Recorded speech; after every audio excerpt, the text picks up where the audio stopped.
Hey everybody, my name is Marcus, and in this video I will show you a simple way how we can edit or add terms and conditions in your 3dcart site. So let's start. The first thing you want to do is just be in 3dcart, and here you want to click on content and site content, right?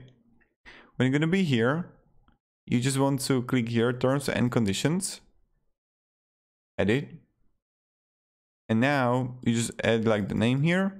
You can also add a link if you want to, and just simply add here the text. Right? Then I would just click preview. And I can simply edit, and I would just save it because there are just like general ones.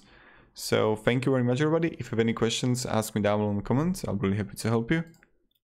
And yeah, have a great day and goodbye.